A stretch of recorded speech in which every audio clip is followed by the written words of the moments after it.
We're honored to have with us Dr. Mohammad Javad Zarif. He's the former foreign minister of the Islamic Republic of Iran, and he is appearing here live from Tehran. And we're very grateful to all of the people involved in the communications between here and Tehran and our team here that this is working. So Dr. Zarif, thank you for being here. He is currently an associate professor of global studies at the University of Tehran. He is the founder of a new innovative research and consulting initiative called Possibilities Architects, Inspiring Ascending Beyond, which is abbreviated PAIAB, thus what you see on the screen behind Dr. Zarif. Before, he served for 31 years in key diplomatic roles in the government of the Republic of Iran. Most recently, he was Vice President for Strategic Affairs for President Masoud Pezeshkian. And of course, many of us, in fact, I think all of us know him from his period between 2013 and 2021 when he was the foreign minister and Iran's chief negotiator for issues relating to the nuclear program. And he is one of the co-authors of the 2015 Joint Comprehensive Plan of Action, which was one of the most sophisticated agreements in the history of nonproliferation diplomacy. That agreement, as you all will recall, acknowledged Iran's option to enrich uranium under safeguards, put intrusive inspections in place, and promised to lift economic sanctions. But as we all heard before from Senator Van Hollen, I'll just remind us again, not long after the JCPOA was concluded and implemented successfully, the United States under President Trump withdrew in 2018, imposed many of the U.S. sanctions, which led Iran, beginning in 2019, to build up its uranium enrichment capacity, its stockpiles, and to reduce cooperation with the International Atomic Energy Agency. And since then, both sides have missed opportunities to restore compliance and reach a new confidence-building arrangement, restore compliance with the JCPOA. And now we are at a critical moment. In the wake of the Israeli-U.S. military strikes against major Iranian nuclear facilities, we're entering a new and more difficult phase. And these strikes, which were illegal under international law by two nuclear-armed states on Iran at their nuclear sites under safeguards, inflicted heavy damage, but did not eliminate the program. It also disrupted promising diplomacy and halted the IAEA's monitoring mission in Iran. So, as you heard earlier, European powers have moved to snap back the international sanctions that were lifted under the terms of the JCPOA. And if that happens this weekend, this will effectively end the JCPOA era. The Europeans say they want Iran to present a detailed report on its nuclear sites and a time frame for visits for inspectors, direct talks with Washington. Iran has expressed it wants diplomacy, but assurances there'll be no further attacks and recognition of its rights to a peaceful nuclear program under the NPT, among other measures. So unless there is a breakthrough in the next 24 to 36 hours, the sanctions will snap back. And this may trigger a new and deeper nonproliferation crisis. On the other hand, if there's a solution, it may open the way for new solutions to prevent proliferation in the Middle East in the years ahead, such as a potential regional nuclear cooperation consortium, as Mr. Zarif has written about recently in an essay that was published in The Guardian in July. So because the Arms Control Association believes that nonproliferation challenges are best solved through constructive, direct dialogue and common sense win-win diplomatic outcomes, we've asked Dr. Zarif, in his capacity as a private citizen, to join us at this critical moment. As one physicist, Tom Countryman was talking about a physicist before, as one physicist, Albert Einstein, who you may have heard of, once said, "Peace cannot be kept by force, it can only be achieved by understanding." So none of us, I would add, can afford to shy away from the views and perspectives that differ from our own. We can't solve these difficult issues without a clear understanding of the history, the perspectives and ideas of others, whether they be friends, partners, or erstwhile adversaries. So that's why we've asked Dr. Zarif to help us look ahead, to share his perspectives on how the government of Iran, the government of the United States, and other concerned parties might still find a peaceful negotiated formula to address Iran's concerns and the concerns of the international community about Iran's sensitive nuclear activities. So after Dr. Zarif speaks, we're going to put a few questions to him. I will be putting a few questions to him. We should have time to take a couple of questions from journalists here. So with that, I welcome you. Javad, thank you for joining us. The floor is yours. Bismillah ar-Rahman ar-Rahim. Thank you very much, and good afternoon to everybody. I'm pleased to join you from Tehran, not as a government representative, but from the nascent Payab Institute, an NGO that is dedicated to architecting inspiring future possibilities instead of remaining prisoners of our pasts. Ladies and gentlemen, in the past 3 decades, Iran's nuclear program has been approached from 2 interrelated perspectives. Iran's adversaries have considered it a clandestine program to build nuclear weapons and to engage in what they called nuclear blackmail. Netanyahu has repeatedly claimed that Iran is a few weeks or months away from a bomb.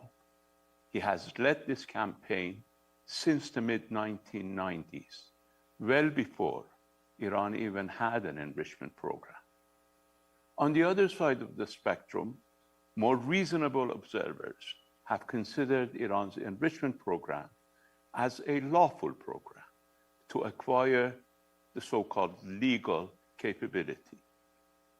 Both, though, assume that the Iranian nuclear program is ultimately geared towards nuclear weapons. I contend that a third explanation, namely dignity, explains Iran's nuclear program more accurately and enables the world to deal with it more successfully. Let us briefly consider the facts. Iran, for years, has been heavily sanctioned, securitized, threatened, subjected to sabotage, assassination of its scientists, and military attacks. Yet, despite all this, it has not caved in. Instead, its resolve has been hardened.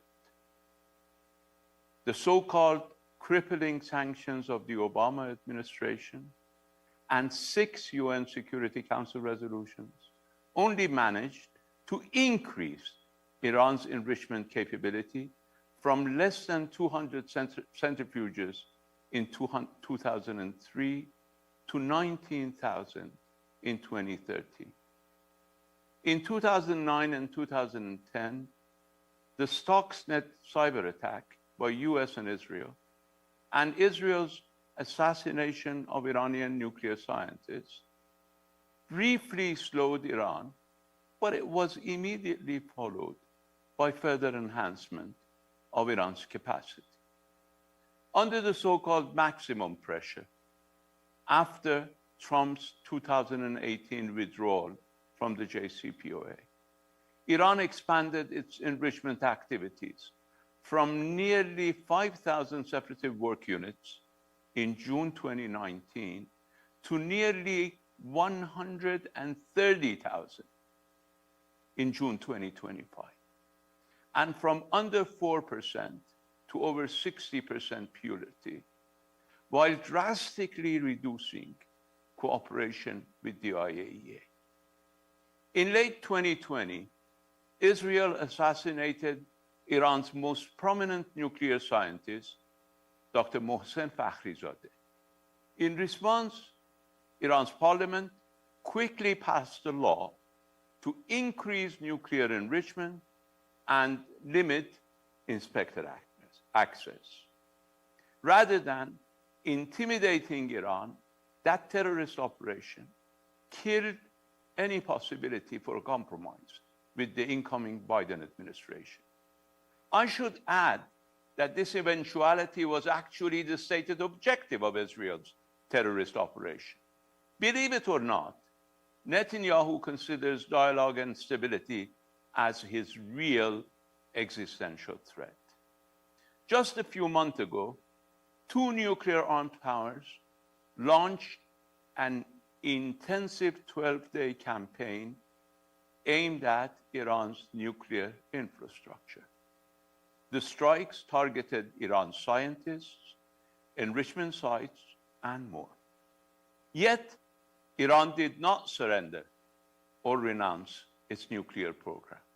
Key facilities were hit, but Iran emerged more convinced than ever that it must rely on itself and never trust the West. The population rallied around the flag, and the leadership asserted victory and underscored Iran's right and intention to continue nuclear activities. The fact is, Iran's knowledge cannot be bombed away. After the strikes, Iranians began debating whether Iran should withdraw from the NPT and build a bomb. Yet, the leader openly rejected a couple of days ago the demand of a growing portion of the population to weaponize the program.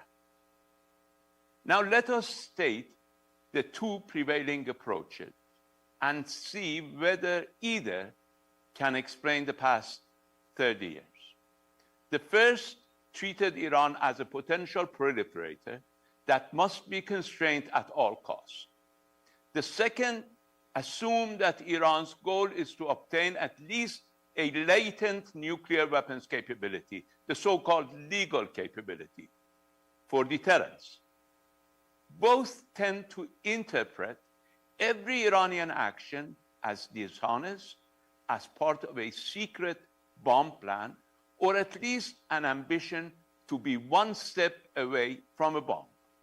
Both have prescribed to treat Iran as a problem to be tackled by pressure, sanctions to choke off its economy, inspections to catch any illicit activity, military action to set back its progress, and even regime change to remove the so-called threat. Now, after over 30 years of standoff, it is evident that both these conventional perspectives need serious reassessment. If either of those interpretations were even partially accurate, we would not be where we are today. If Iran wanted to build a bomb, it would have done so by now, having paid a higher price for not having a bomb than those who actually built them. Why has it paid such a high price without finishing the job that 30 years ago Netanyahu claimed would be done in 6 months? If Iran wanted to engage in nuclear blackmail, why has the counter blackmail of sanctions and brute force failed to end it? Why has it not been compelled by economic pain to give up its nuclear work for the rather lucrative offers of normalization of ties, investments, and so on?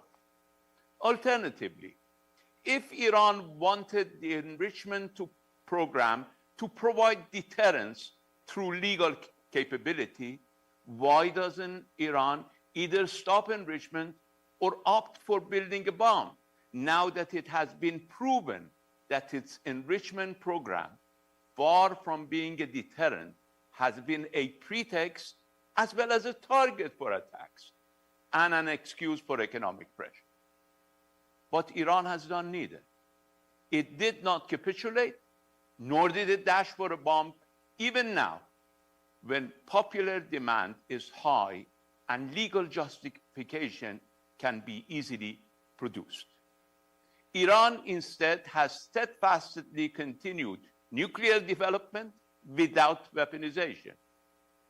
It is crystal clear that the situation cannot be explained by these narratives, which have led to the assumption that more pressure would eventually force Iran to surrender. In my view, the missing link in these narratives is Iran's dignity. Iranian leaders and much of its population view the nuclear issue through the lens of dignity, historical pride, and national resilience, not through the cold calculations of nuclear capability or economic cost. The oldest civilization state with a proud imperial history was subjected to loss of territory, occupation, and humiliation from 1804 to 1946, and to alien-dependent capability from 1946 to 1979. Since the revolution, as Iran successfully reasserted its independent identity and dignity, it has been bullied and disrespected for decades by the Iraq War, US sanctions, UN double standards, demonization, the betrayal of the JCPOA, and finally, an outright aggression by two nuclear-armed powers. Having been able to withstand all of this, albeit at immense cost, Iran refuses to humiliate itself by bowing to coercion. For Iran, maintaining a nuclear program in the face of external pressure has become a symbol of independence and honor, and one cannot put a price on this. The truth is that while the world has looked at Iran's nuclear program primarily in terms of non-proliferation, Iran's leaders and much of its population have been looking back at the world through the prism of dignity and national pride. This fundamental disconnect of perspectives is at the heart of our failure to resolve the issue. The nuclear negotiations leading to the JCPOA in 2015 acknowledged Iran's dignity by recognizing its enrichment capabilities.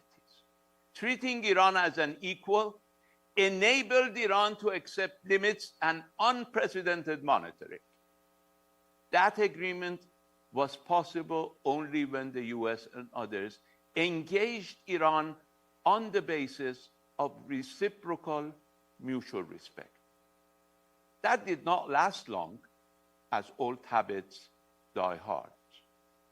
Trump withdrew from the accord and resumed the failed approach, and President Biden followed suit. Europe self-righteously faulted Iran, while the EU itself lacked the will or the power, or both, to fulfill its own commitments in the face of resumed US sanctions.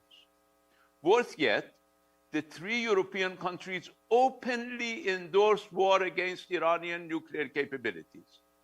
Having failed to achieve that objective through war, they hypocritically resorted to peaceful means within the JCPOA to achieve the same illusion of dismantling Iran's nuclear program. Based on the same convoluted perspective, the German Chancellor endorsed Israel as doing the West's dirty job. And Trump, only 2 days ago, said, and I quote, "World's #1 sponsor of terror cannot even be allowed to possess a nuclear weapon," end of quote. I have news for Merz and Trump. The world's most dangerous state terrorist is already armed with nuclear weapons.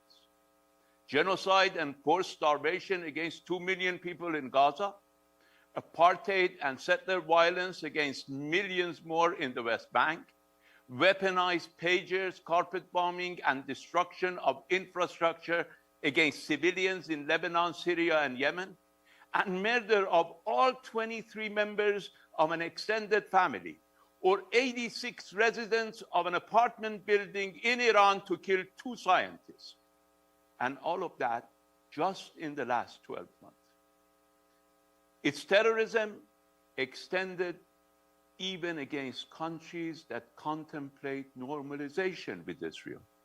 Murder in Dubai in 2010 and airstrikes in residential areas in central Doha earlier this month. Yet, it sits outside the NPT and is believed to hold nearly 200 nuclear warheads. It faces no sanctions, but receives generous aid, even as it openly boasts about its terrorism, aggression, and genocide. The impunity has reached a level that it even publishes books about them. Rise and Kill First, The Secret History of Israel's Targeted Assassination is the name of one book. Make no mistake, Israel's ultimate fear is peace. Netanyahu admitted that he made it his mission to destroy the Iran nuclear deal, but his aversion to stability is not limited to Iran. He has destroyed every opportunity for peace in Palestine since the 1990s. The so-called dirty job that he claims to be doing for the West is the illusion that regime change will magically resolve the nuclear issue. Netanyahu knows that pushing for regime change only reinforces Iran's threat perception and encourages it to double down on its position. Moreover, Iran obviously has the capability, and it is only restrained from building a bomb because of the current strategic and religious doctrine. There is absolutely no guarantee that a new regime would not actually opt for weaponization. What Israel is aiming at is to dismember Iran and other strong regional states, create a chaotic power vacuum, and drag the US and Europe into a prolonged regional quagmire to advance the illusion of the so-called Greater Israel. Ladies and gentlemen, in my own humble view, the illusion these days that the restoration of Security Council resolution, the so-called snapback, against Iran will give the US and EU a better bargaining position is nothing but folly. In practice, it undermines engagement in favor of pure resistance. It destroys the credibility and relevance of diplomacy, thereby eliminating any role for Europe. And it will further entrench hostility towards the United States as an unreliable bully. Distinguished friends, to move forward, we must shift to a paradigm that places dignity at its core. Only within such a framework can we hope to find possibilities for a solution. Just as one example, I proposed in July the creation of the Middle East Network for Atomic Research and Advancement, or MENARA, which in Arabic means beacon. This initiative envisions a collaborative regional body dedicated to non-proliferation and peaceful nuclear cooperation. It will be open to all Middle Eastern countries that commit to rejecting nuclear weapons. It would facilitate joint research, technology sharing, and oversight mechanisms, which would ensure transparency and build trust among participants.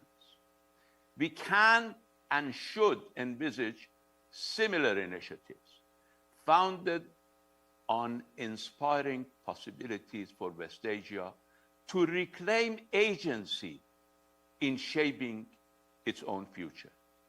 In so doing, I propose that we should bridge the dignity gap and offer practical ways to break the cycle of conflict and build foundations of genuine non-proliferation rooted in dignity and shared prosperity.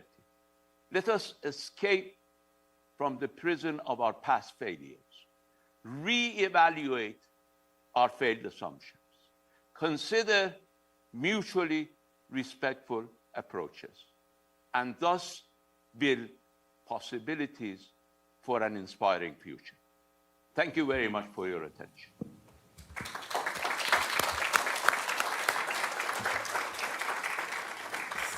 Thank you, Dr. Zarif. You have covered a lot of ground, a lot of recent history. And thank you for giving us your perspective on our common history on this issue for the last several years. But as you say, how can we break the cycle of escalation? As we sit here today, diplomats in New York, your current foreign minister, Mr. Arakchi, and others are busily seeking answers to the current conundrum that we find ourselves in ahead of this deadline that could lead to the snapback of the UN sanctions. So I wanted to ask you a couple of questions about how we move forward. And I would start with, I think, what is an obvious question, which is, given the circumstances, given the constraints, given what has happened up until now, what particular formula could the two sides agree upon in the next 24 to 36 hours, however long they have, to address the concerns that the E3 have, the needs that Iran has, what the IAEA is looking for, so as to provide more time and to head off a possible deeper crisis and to push off the snapback of sanctions. So if you could very briefly, I mean, what do you see, given what you know your foreign minister has been saying, what the E3 are saying, what is the formula that might move things forward in this 12th hour? Well, I think it is important for everybody to see what would be the possibilities day after snapback. I believe it will not add to anybody's leverage. It will only make it more difficult to reach a solution. There were conditions by the EU. Minister Arakchi believes that he has met those conditions by signing an agreement with the Director General of the IAEA, Mr. Grossi, and offering to continue negotiations, which the United States broke, actually, which Israel broke, by bombing the negotiating table. So I don't know what Europe is looking for. The consequence of what Europe is doing will be only to disqualify itself as a partner in the negotiations. I think it's easily possible to move forward based on the suggestions by Iran, probably modified in the course of negotiations, provided that Europe leaves this ivory tower of self-righteousness to accept that it has been at fault. You know, when I was foreign minister, we negotiated with Europe an almost 19th century barter arrangement. And Europe was not capable of even implementing that. So Europe should not consider itself as the only group or only 3 countries that have observed JCPOA. They destroyed JCPOA by destroying their own commitments after Trump withdrew from JCPOA. They made twice 11 commitments to us, and they did not even implement a single one of them. They should answer to that. And instead of taking the high ground, come and look at the future and see what they would gain by doing this. Legally, they don't have any justification for snapback. Politically, they can do it. They can put pressure on countries and get a vote in the Security Council as they did. But legally and morally, they have no justification for bringing back Security Council resolutions. So I believe possibilities such as consortium, possibilities such as renewed cooperation between Iran and the IAEA, possibilities for negotiations between Iran and E3, plus Russia and China, maybe later joined by the United States. These are all possibilities on the table that could be addressed. Again, I'm not speaking as a government representative. I don't know the state of negotiations. You, Daryl, will be listening to them tomorrow, and you will hear from them what is the plan. But I'm just following it from TV news, and this is my impression. All right. So given the difficulties, and I think it's fair to say the unlikely possibility that there will be an agreement in the next 24 to 36 hours, it looks like snapback will happen. So I wanted to ask you, we got a couple of questions in this regard. We're looking at the discussion in Tehran. There appear to be two possible ways in which the government, being pushed by some in the Majlis, might want to retaliate. One is by initiating steps to withdraw from the NPT. You mentioned that the Supreme Leader ruled that out a couple of days ago, but still there's pressure to do that.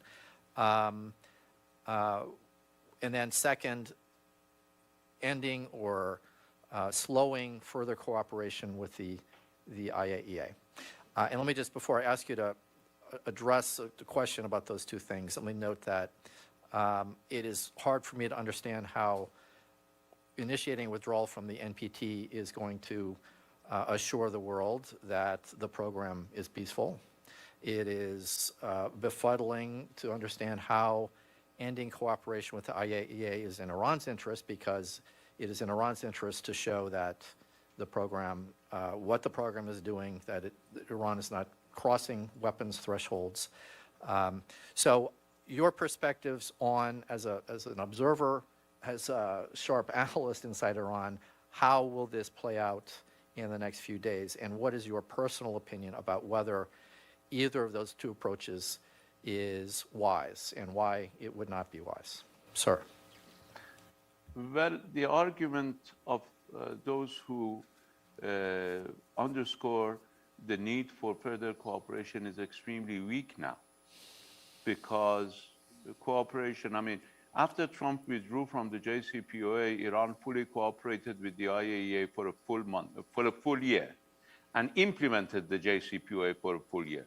If you look at the report of the IAEA in June 2019, you see that Iran continued to implement its obligations, while Europe didn't do anything, and United States obviously withdrew. So arguing that remaining committed to these international instruments in a one-sided manner does not hold a lot of persuasion here in Iran, in the public opinion and in the parliament, which has never been very friendly to JCPOA or to these agreements, because of the record, actually. I don't want to blame them. It's actually the very bad record of failure after failure of the US and Europe in abiding by their own commitments, in simply fulfilling their promises. So this is as we stand now. Now, withdrawing, or giving notice for withdrawal from the NPT does not mean building a bomb. It means that Iran does not want to engage in a one-sided agreement. I don't endorse it, but you can understand it. And it provides 90 days of negotiation time. So I believe in either case, whether Iran reduces cooperation with the IAEA or sends the notification for withdrawal, we still have time to engage in negotiations. Many in the United States say snapback is not the end of the world. By the same token, and based on the same argument, sending notification to withdraw from the NPT will not be the end of the world. I think they're far less justified in withdrawing, in sending the notification and actually reversing the Security Council Resolution 2231 than Iran is to send a notification to withdraw from the NPT based on Article 10. You know, Iranian facilities have been bombarded. Iran's agreement in good faith have been neglected and violated by the other side. So legally speaking, Iran can, in fact, whether I like it or not, and I certainly don't, Iran can, in fact, argue that it has a right under Article 10 of the NPT to send that notification. But again, if it did, we still have 3 months to negotiate. All right. I would just reply briefly by saying just because things can be done doesn't mean they should be done. In some quarters, especially in South Asia, some people call the Arms Control Association, and me in particular, a non-proliferation ayatollah. So I would just note that there is, in no universe do I see value in moving towards a state part of the NPT moving away from the NPT. And it would definitely reinforce the concerns that you spoke of so eloquently in the United States about Iran's malintentions with respect to the bomb. So you know that, I know that, but I feel obliged to make that comment. But let me But just... I'm sure, Yes? I'm sure you will agree with me that withdrawing from JCPOA and moving to snapback would fall within the same argument that you just made. We were extreme critics of the withdrawal from the JCPOA, and we have bemoaned the trajectory of events leading up to now. But we are in the situation we're in. I would also just note, I mean, you were talking about some of the reasons why Iran might back out of its commitments to cooperate with the agency. Those commitments are part of its NPT obligations, of course. And, you know, you spoke about this regional nuclear cooperation architecture. I'd like you to expand upon that a bit more for those who didn't read your piece in The Guardian. And I would just note that it seems to me it would be much more difficult to pursue something like that, which is something, as you've written, could be pursued by the states in the region under their own direction. Doesn't require the Europeans, the Americans, anybody else's permission. But it would be difficult to understand the baseline for Iran's nuclear program without a strong IAEA role in each of the countries in the region, including Iran. But if you could, Dr. Zarif, just outline very quickly how the regional consortium concept would work, how this might be a good longer-term solution and alternative to what we have tried and now looks like is not going to be the path forward, the JCPOA. Well, I basically wrote that to provide alternatives for this very dangerous path that the Europeans and the Americans have taken. Unfortunately, no one listened. I think what can be done there is two things at the same time.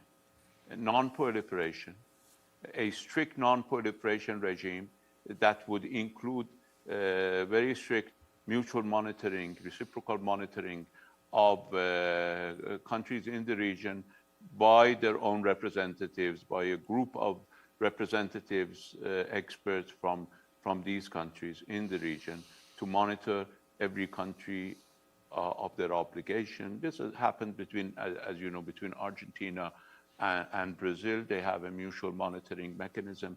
This can happen in the region between all these countries. At the same time, it can include cooperation. Now, various countries in the region have various nuclear programs. Iran has the enrichment capability, the knowledge, the technology for enrichment.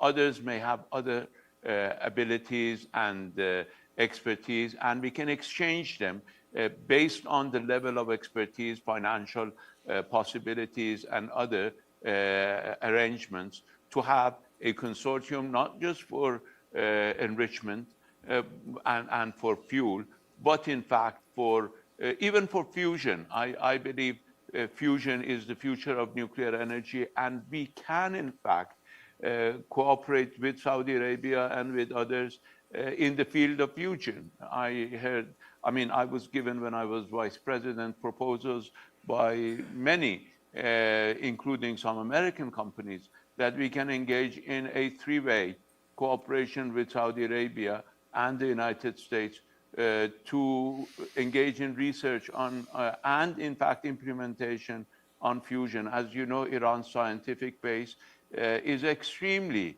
capable, not just in the area of enrichment, but in various areas from artificial intelligence, as Elon Musk has already confessed that his best engineers and programmers are Iranian. So we have a pool of know-how in Iran, a pool of technological capability, and other countries have financial capabilities, others have possibly scientific capabilities, and we can put that all together, build confidence, engage in monitoring, and at the same time insist on non-proliferation and the establishment of a zone free from weapons of mass destruction in the Middle East. Thank you for outlining that. I would, just as a piece of advice, as a non-governmental representative, remind you that one op-ed in one newspaper is not going to convince everyone. So persistence is key, and I hope that we can continue this dialogue. We were honored to have you speak to us. I hope at some point in the future we can connect by video and communicate back to some of your audiences who you're going to establish with your new institution, which we wish you luck with. So please, everyone, join me in thanking Dr. Zarif.